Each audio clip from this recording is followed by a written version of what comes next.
Thank you, Chair, and thank you for your remarks, particularly with regards to funding and acknowledgement of the work of the organisation in the last month. What I will say in your remarks, you mentioned 6,200 officers is no longer tenable. That's never been tenable. Never been tenable, and it remains that it is not tenable. I will say good morning to everybody and to those, of course, watching online. So June has been an extremely challenging month, as I'm sure you're all aware.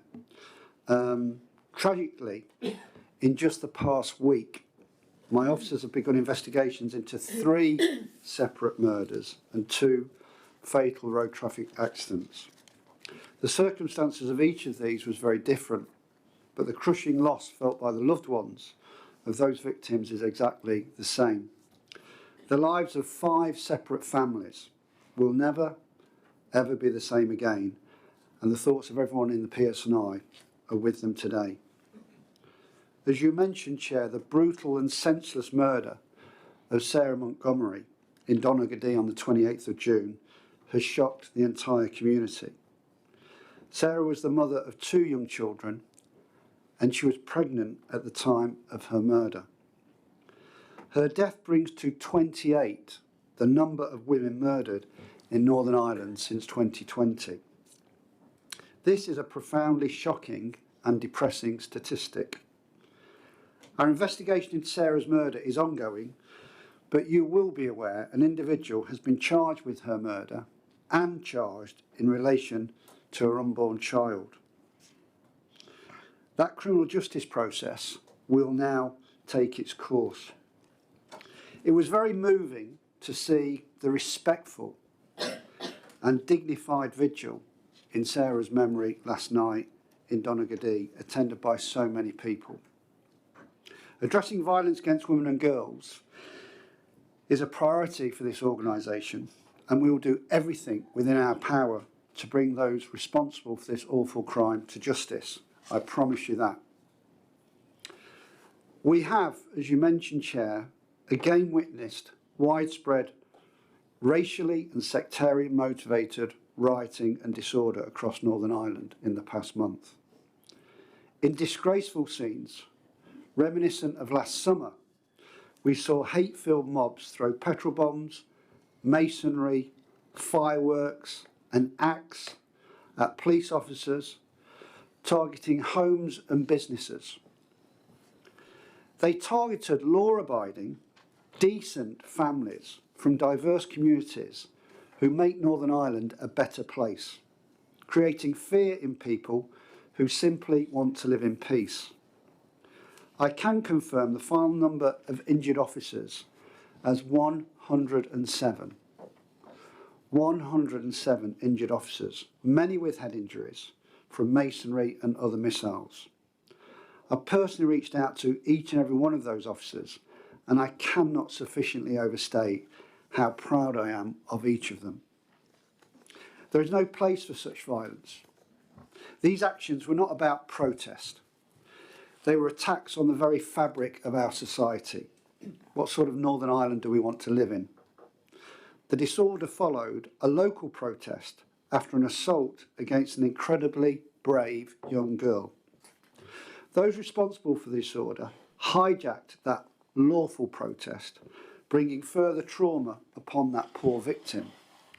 2 teenage boys have been charged in relation to that assault, and again, the criminal justice process should be allowed to take its course. We're treating every incident as a racially or sectarian motivated hate crime. To date, 56 arrests have been made and 27 individuals remanded into custody. More will follow as we pursue those responsible and bring them to justice. The deterrence of long prison sentences will be a sobering reality for many of those involved. I very much welcome the strong words from the District Judge in Ballymena and the early, robust action he took in remanding a number of right suspects into custody. Our own no-nonsense approach of arresting suspects with the swift release of suspect images had a further powerful deterrent effect.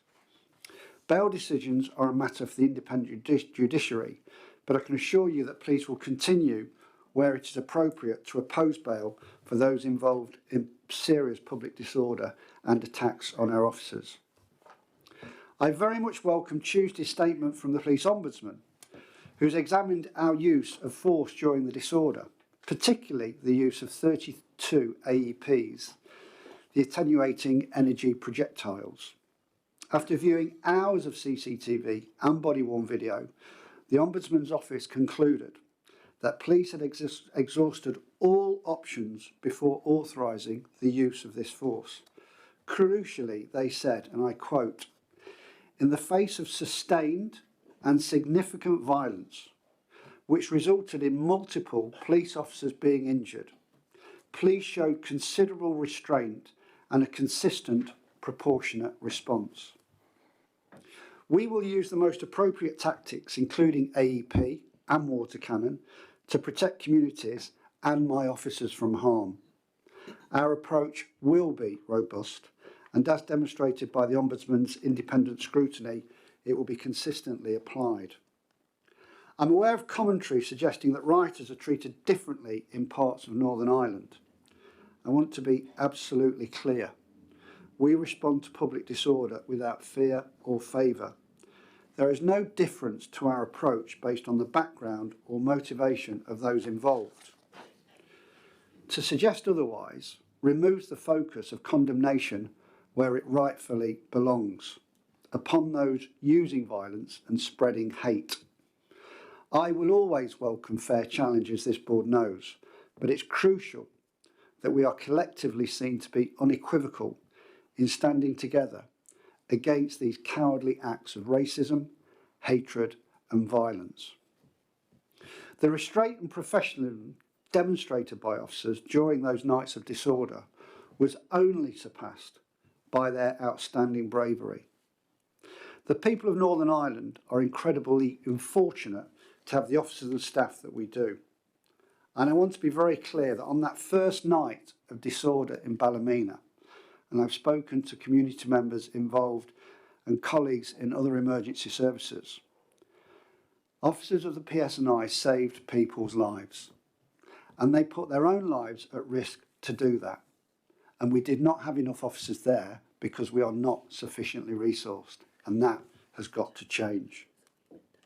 This disorder had a deeply personal impact on everyone, particularly our colleagues and friends from ethnic minority backgrounds. I've met with many ethnic minority community leaders during the unrest, including hosting an event that we did at Newforge, which members of the board also attended. I was immensely proud to hear of those communities' gratitude and plaudits for the PSNI. Many community members were understandably emotional, but applause repeatedly rang out for the bravery and support they had received from this organisation. To those who remain frightened, I want to assure you the PSNI stands firmly with you. We will not allow this thuggery to succeed, and we will arrest and prosecute those responsible. As you mentioned, Chair, in responding to the escalating disorder, I took the decision to request mutual aid from Police Scotland. This support was both essential and deeply appreciated. Those officers who joined us were exceptional. I'm deeply grateful to Chief Constable Joe Farrell of Police Scotland, and I particularly want to thank our officers for agreeing to extend their deployment because of the ongoing nature of what we faced. That mutual aid was required and again highlights the unacceptable fragility of our own resourcing. I'll mention again having 107 officers injured during that period and the significant responsibilities we now have ahead of us in the summer months. Our reliance on external support has never been more apparent. I am, of course, grateful to the Justice and Finance Ministers and Executive for agreeing £5 million of funding to cover the additional costs of policing the disorder. However, this is merely emergency relief, not a solution to the PSNI budgetary issues. If we were properly funded, we would not need this money. I've repeatedly sounded alarm bells regarding our inadequate funding.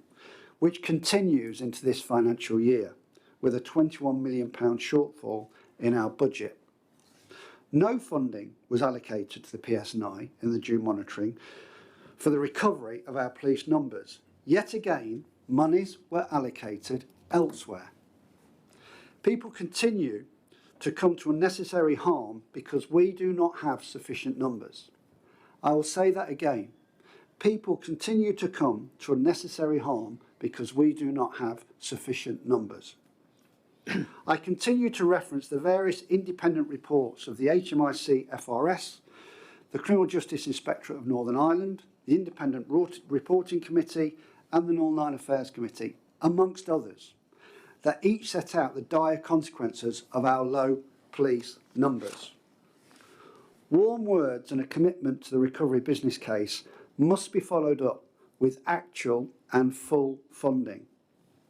It was hugely reassuring to hear the First Minister speak publicly about the signing off of the full recovery business case, and I very much welcome further positive comments from the Deputy First Minister, the Justice Minister and the Finance Minister about prioritising the PSNI recovery business case.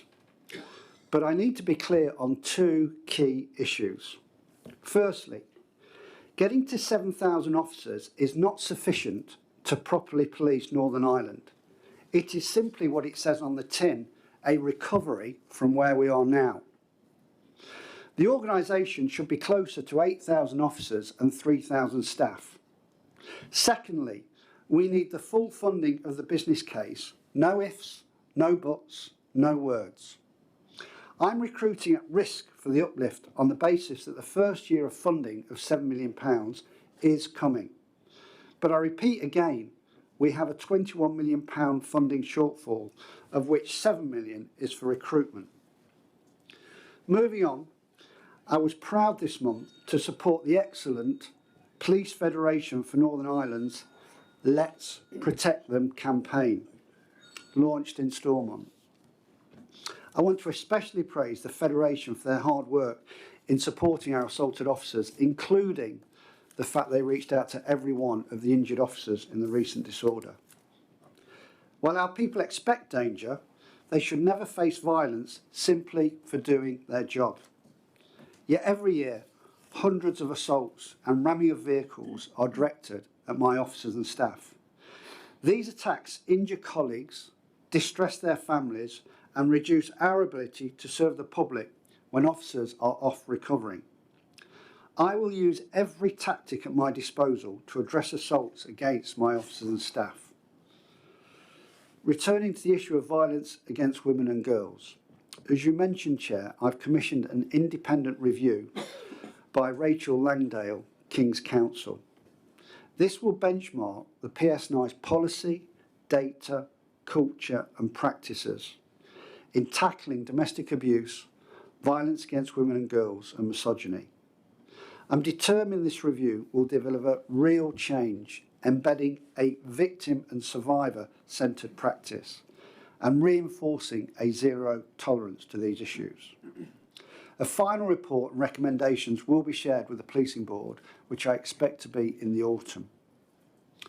I welcome the Policing Board's recently published Northern Ireland Policing Plan Survey, which offers important insights into public perceptions of safety, confidence and engagement.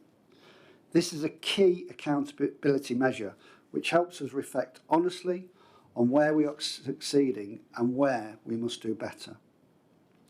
It's really encouraging that over 91% of people felt safe in their communities and that nearly 3/4 view the PSNI as effective or very effective in keeping them safe. Frankly, set against our resourcing, this is remarkable, if not a miracle. The findings reinforce what we already know, that visibility matters. 6 in 10 people report not seeing enough police in their area. The public's message is clear. They want to see more of us and need us to be there when it matters. That is our goal too. Despite the ongoing resource challenges and abstractions to respond to disorder, our officers and staff continue to serve communities brilliantly. My accountability report highlights examples of excellent police work being delivered across the country. This is the reality of day-to-day policing here. PS9 officers and staff positively making a difference to people's lives. Mostly this happens without fanfare or recognition, but is life-changing to victims and communities. I am incredibly proud of this workforce, and so should we all be. I was delighted to see a number of our people recognised in the King's Birthday Honours. 7 officers and staff, in fact, were awarded for outstanding service, dedication and commitment to public safety. These honours reflect not just individual accomplishments, but the professionalism and the values that define this organisation. On behalf of the entire service, I offer heartfelt congratulations to those officers and staff. So having described the huge challenges faced by the PS9 in June, we now have the resource-intensive and often incredibly challenging month of July ahead. This police service faces a myriad of complex issues that are unique, many related to policing a post-conflict society that no other policing organisation faces. The evidence for the PS9 to be funded properly is overwhelming. Nobody can argue with it. So please, no more warm words, no more political this, that and the other. Can we all just make sure we work shoulder to shoulder to make sure this organisation is properly funded? Chair, I'm very happy to take questions.